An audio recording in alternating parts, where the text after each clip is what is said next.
Kejadian pasal 39 ayat 2-3. Perhatikan ini. Tetapi Tuhan, apa saudara? Menyertai Yusuf. Sehingga ia menjadi seorang yang selalu berhasil dalam pekerjaannya. Maka tinggallah ia di rumah tuannya orang Mesir itu. Berhenti dulu sebentar. Saya mau tanya, dia tinggal di rumah tuannya. Siapa tuannya itu? Potifar. Siapakah Potifar? Orang Mesir. Siapakah orang Mesir itu? Bangsa yang tidak mengenal Tuhan. Oke? Perhatikan ini. Terus ayat yang ketiga dari Kejadian pasal 39.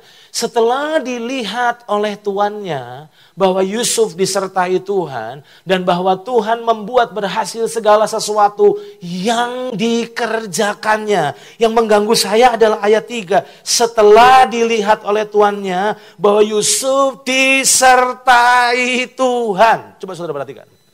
Berarti, dengar baik-baik kalimat saya. Kehadiran Tuhan dalam hidup Yusuf membuat Potifar bisa lihat Tuhan. Pertanyaan saya, sadarkah saudara misi Tuhan mengirim Yusuf ke Mesir supaya Potifar bisa lihat Tuhan? Kalau tidak ada Yusuf, tidak mungkin Potifar bisa lihat Tuhan. Setuju dengan saya? Jadi waktu dia lihat Yusuf, dia lihat ini bukan orang sembarangan. Ada pribadi yang menyertainya. Jadi ternyata fokusnya bukan sama Yusuf, tapi fokusnya sama Tuhan yang menyertai Yusuf. Dan kalau saudara telusuri kisahnya dalam Kejadian pasal 41 ayat 38-39, bukan cuma Potifar yang bisa lihat Tuhan. Tapi ternyata sekali Fir'aun bisa melihatnya. Perhatikan ini. Lalu berkatalah Fir'aun kepada para pegawainya, mungkinkah kita mendapat orang seperti ini? Seorang yang penuh dengan roh Allah. Kata Fir'aun kepada Yusuf, oleh karena Allah telah memberitahukan semuanya ini kepadamu. Tidaklah ada orang yang demikian berakal budi dan bijaksana seperti engkau. Waktu saya baca 2 ayat ini, saya jadi sadar bahwa ternyata gini, tujuan Tuhan mengutus Yusuf ke Mesir supaya orang Mesir bisa ngalami Tuhan.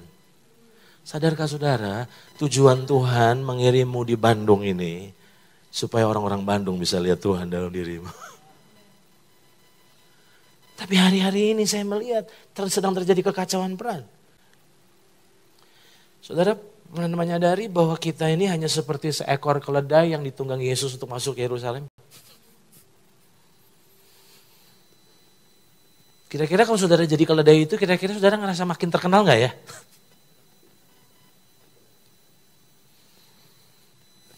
Saudara bisa bayangin waktu Yesus masuk ke Yerusalem disambut. Pak Raja, Hosana, Hosana. Tapi semua pujian sebenarnya sedang tidak mengarah kepada keledai itu.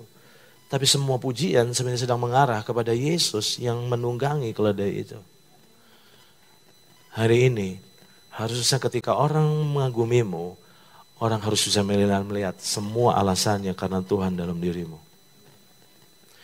Kalau orang bilang kau orang hebat, berarti kau gagal.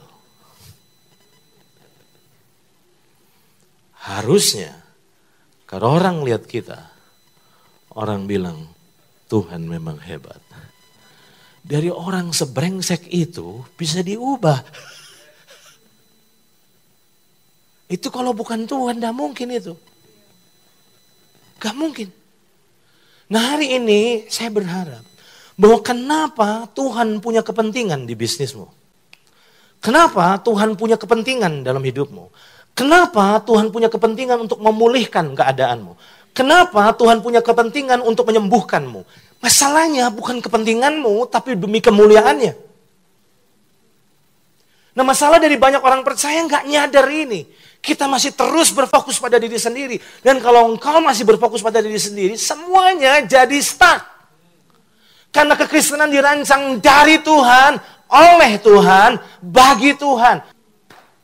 Jadi kalau engkau menyadari hal ini, saya mau bilang sama saudara, dengar baik-baik. Saya mau katakan, biar jemaat di tempat ini adalah jemaat yang sadar. Kita cuma sebatas figuran.